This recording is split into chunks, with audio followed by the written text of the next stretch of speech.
스티븐 킹, 현존하는 공포, 스릴러 장르 최고의 이야기꾼 마이너스 세 번째 이야기. 1. 펫 세머터리. 죽은 애완동물을 묻으면 다시 소생할 수 있다는 미신이 전해지고 있는 곳이 바로 펫 세머터리이다.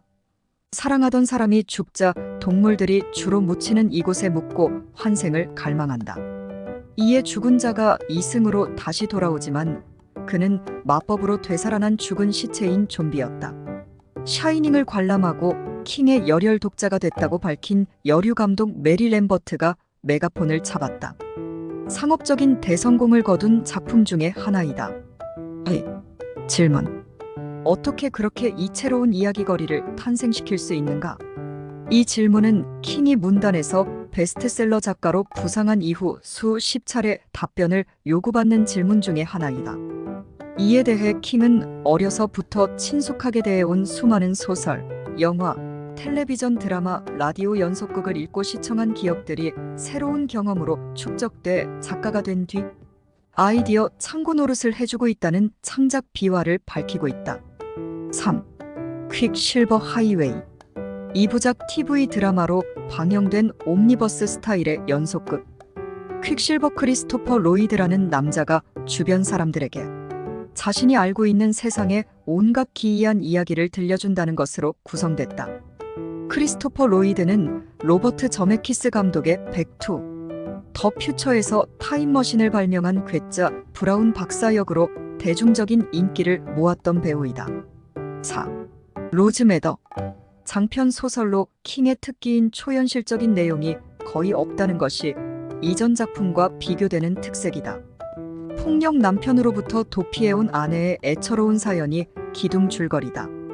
현실의 고단함을 여인이 즐겨 감상하는 그림 세계로 몰입돼 잠시 위안을 받는다는 것이 이채로움을 띠었다. 끈질기게 쫓아다니면서 아내를 괴롭히는 남편의 악질적인 모습이 기혼 여성들의 간담을 서늘하게 만들었다는 평. 소설 발표 후 미국의 대표적인 공영방송국인 HBO가 가정에서 자행되는 폭력의 피해 상황을 계몽하는 드라마로 각색해 방영했다. 5. 조지 A. 로메로 감독. 1968년 살아있는 시체들의 밤으로 좀비 영화의 대부로 자리매김한 감독. 킹이 존경심을 보내고 있는 공포 영화 전문 감독 중에 한 명이다. 애초 펫 세머터리, 더 스탠드 레딧, 비 등의 감독으로 언급이 됐지만 결국 킹이 발표한 소설 중 크립쇼와 다크 하프로 콤비를 이루었다. 데이비드 듀코브니의 출세작 엑스파일을 킹의 스타일로 각색해 로메로 감독에게 연출, 의뢰를 했다는 소식도 전해졌다. 리바이벌 작의 제목은 로메로의 명성을 드높여준 살아있는 자들의 밤으로 정해졌다.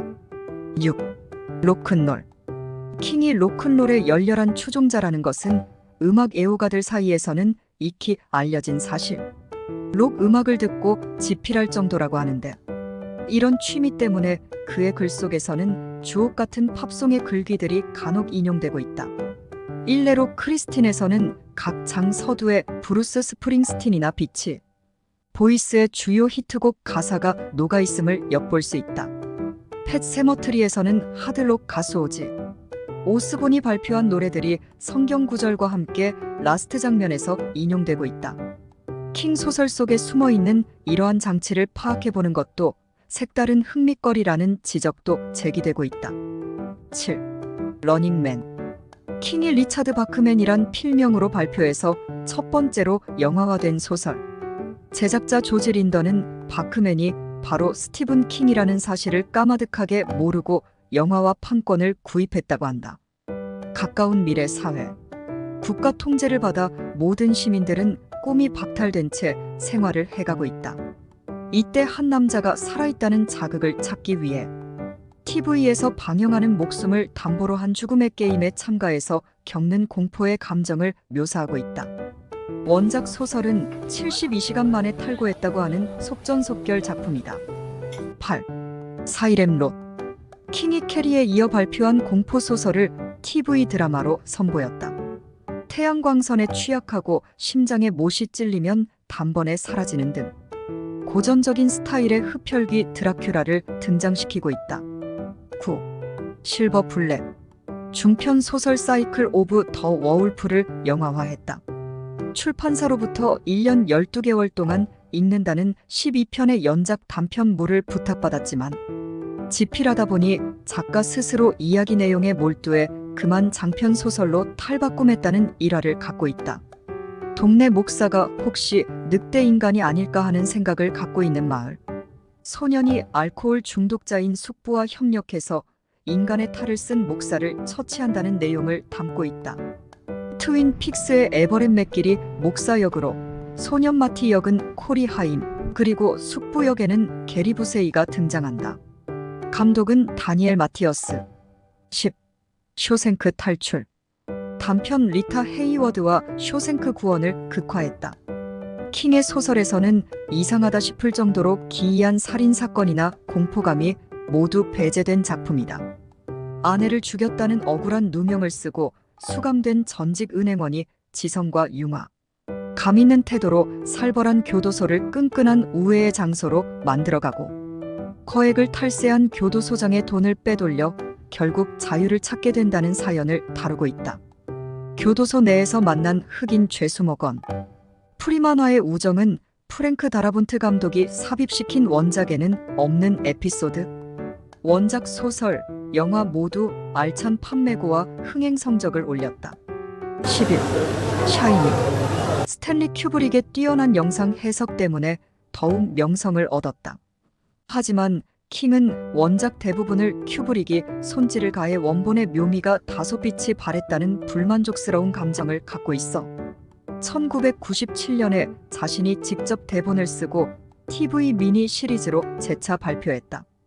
큐브릭의 영화에서는 광기서린 산장으로 휴가를 온 가장이 서서히 악령의 모습으로 변해가는 것과 핏빛으로 넘쳐나는 산장, 복도를 스테디캠으로 보여준 장면 등은 당시로서는 매우 혁신적인 카메라 기법으로 칭송받았다.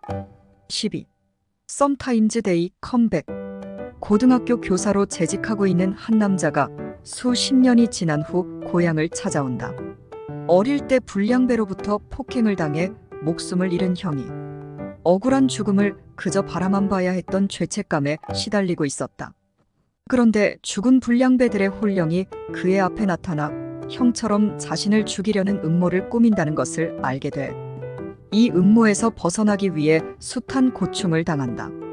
1991년 TV 드라마로 선을 보인 뒤 1996년에는 극장판, 이어 1998년에는 무대를 북극으로 옮긴 속편이 연이어 발표되는 성원을 받아냈다. 13. 더 스탠드. 세기말적인 공포감을 담고 있는 작품. 인간에게 치명적인 피해를 입히고 있는 초 슈퍼바이러스에 노출돼 미국인들 대부분이 사망하는 피해를 입는다. 다른 사람들보다 다소 면역성이 강해 간신히 살아남은 주민들은 서부 지역에서 옥수수 농장을 하고 있는 농사 짓는 착한 여인 루비 틱과 라스베가스를 근거지로 하는 사탄 제이미 쉐리단이 최후의 선악 대결을 펼친다. 신을 멀리하는 인간은 파국을 맞게 된다는 묵시록적인 내용을 담고 있는 등 기독적인 구원의 메시지를 상당히 풍겨주고 있다. 14. 스탠바이 미. 어느 여름날 휴가 시즌도 막바지로 접어들 무렵 4명의 동네 악동들이 철도길에 치여 죽은 자기 또래의 소년들의 시체를 찾자는 기발한 제의를 한다. 이후 이들 일단의 소년들이 겪는 기이한 체험담을 성장 드라마 형식으로 보여주고 있다.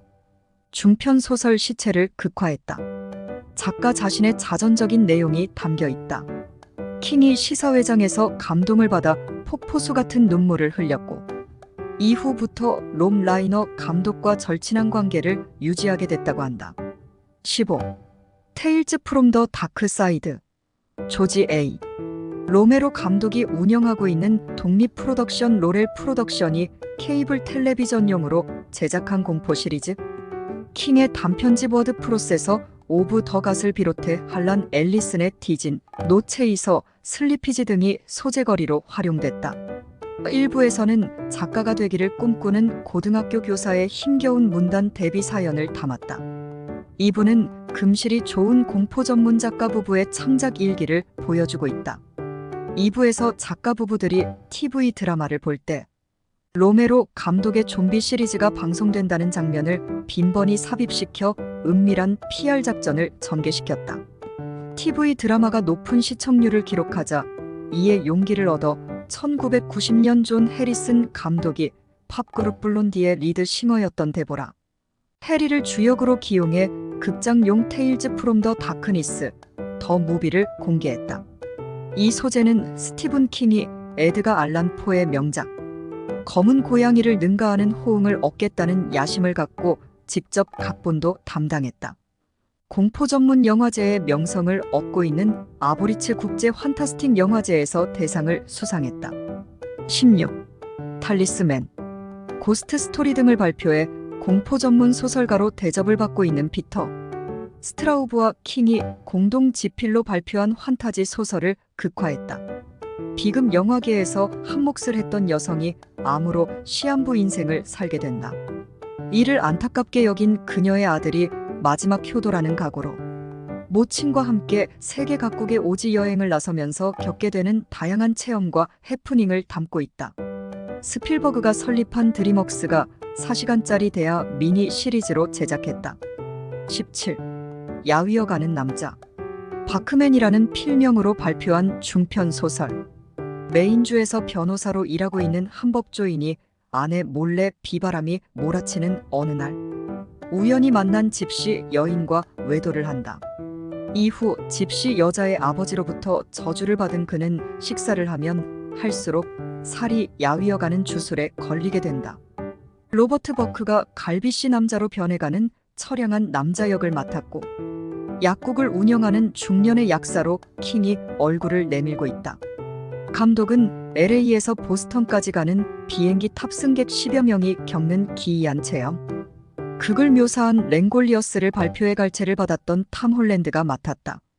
1996년작. 18. 토미노커스, 코믹한 분위기를 가미한 공상 과학물이다. TV 미니 시리즈로 극화됐다. 평화스런 한마을. 지역에 거주하고 있는 한 남자가 우연한 계기로 원반 모양의 물체인 토미노커스를 발굴한다. 이것을 기회로 땅속에서 오랜 동안 동면 상태에 있던 외계인들이 지상으로 올라오게 된다. 이후 마을에서는 주민들뿐만 아니라 동네 어귀에 설치돼 있던 콜라, 자판기까지 이상 행동을 하는 변고가 발생하면서 서서히 아수라장으로 변해간다. 킹이 구소련에서 발생했던 체르노빌 원전 핵 누출 사건을 듣고 느낀 공포감을 드러낸 작품으로 알려졌다. 지나치게 극단적인 행동을 하는 사람, 사물 등의 모습이 관객들에게 두려움보다는 피곤함을 느끼게 했다는 소감을 들었다. 존 파워 감독, 지미 스미츠, 마그 헬겐버거 주연, 1993년작. 19. 트와일라이트 존, 1980년대 당시 내노라 하는 감독이었던 스티븐 스필버그 감독을 비롯해 조 단테, 조지 밀러, 존 랜디스 등 4명의 감독이 팀워크를 이뤄 발표했던 옴니버스 영화 트와일라이트. 존은 1959년부터 방영돼 장수 인기를 누린 리차드 도너 감독의 TV 미니 시리즈 트와일라이트 존의 극장판이다. 빅모로가 사망하는 불상사가 발생하는 등 촬영 도중 여러 불미스러운 일 때문에 애초 별다른 기대를 하지 않았지만 의외로 빅히트를 하게 된다. 이에 자극을 받은 킹이 TV 시리즈로 방영됐던 테이프를 다시 관람하고 새로운 각색판으로 공개한 작품이다. 어린 소년이 오래전에 죽은 할머니가 자신의 곁에 환생해 함께 생활하고 있다는 생각 때문에 두려움을 느껴간다는 사연을 담고 있다. 감독은 브래드포드 메이, 주역인 소년 역은 바레트 올리버가 등장하고 있다. 20. 차기 예정작. 1 중독자로 알려진 킹의 2000년 이후 스케줄은 듣는 것만도 숨이 벅찰 정도로 빡빡한 일정을 갖고 있다. 우선 센 독이 아이맥스 영화로 제작돼 거대한 갯대들의 습격이 초대형 화면으로 달려올 채비를 하고 있다. 앞서 언급한 하트인 아틀란티스는 출간 전에 이미 캐슬록 영화사에서 판권을 확보해 출간과 동시에 영화로 제작됐다.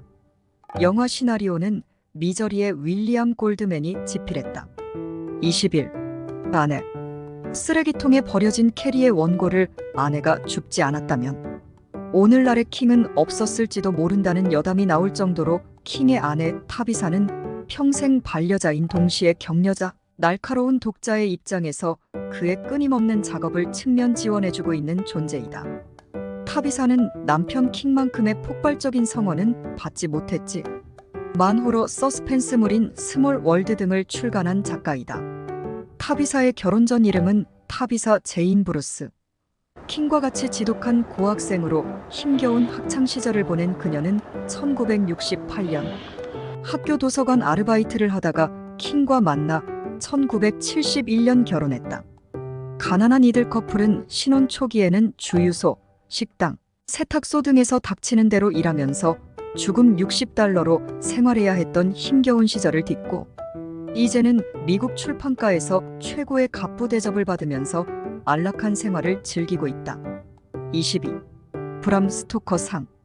미국 호러 작가 협회가 전년도에 출간된 공포소설 중에서 부문별로 우수한 작품을 선정해 시상에 오고 있는 브람 스토커 상은 전 세계에서 최고의 권위를 인정받고 있는 공포소설 부문상. 이 타이틀은 영화 애호가라면 상식에 속하는 드라큘라 작가인 브람 스토커에서 인용해왔다. 1983년 첫 시상식 때의 영광을 차지한 것이 바로 킹의 미저리이다. 이어 스티븐 킹은 이 부분 상에서 랭골리어스 등으로 연이어 수상하는 등 단골 수상자로도 명성을 얻고 있다. 23. 엑스파일. 국내 TV 방영 당시 동호회까지 결성될 정도로 높은 반응을 불러일으켰던 시리즈물. FBI가 해결하지 못한 미제 사건의 배후를 파헤치는 두 명의 남녀 수사관의 무용담을 묘사한 이 드라마는 주역을 맡은 데이비드 듀코브니와 길리언 앤더슨을 벼락스타로 만들어주었다.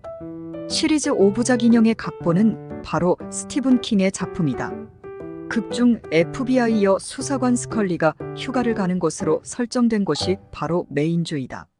그녀가 입고 있던 티셔츠에는 메인주를 홍보하는 문구가 새겨져 있어 새삼 스티븐 킹의 애양심을 엿볼 수 있는 사례로 지적됐다. 드라마 내용은 인간을 조종할 수 있는 능력을 갖고 있는 사악한 인형 때문에 벌어지는 해프닝을 다루고 있다. 24. 청춘 시절. 가난 공포와 공상 과학 소설 탐독. 킹의 청춘 시절을 상징하는 단어이다. 1962년 메인주의 리스본 폴 하이스쿨에 입학한 킹은 로저 코마니, 에드가 알란 포의 원작 소설을 영화화. 한 빈센트 프라이스 주연의 구멍과 진자를 관람하고 깊은 감동을 받고 곧바로 쓴 것이 노베라이즈라는 단편 소설이다. 이 소설은 이후 무려 70부작으로 완성돼 킹의 대단한 필력을 입증시키는 사건이 된다. 이러한 작업으로 대학 시절 틈틈이 용돈을 벌어 쓰기 시작한 킹은 대학 시절 세탁소에서 아르바이트를 하는 등 닥치는 대로 여러 자비를 섭렵한다. 고학 시절의 경험이 성년이 된 뒤 다채로운 소설을 쓸 수 있는 원동력이 됐다고 한다.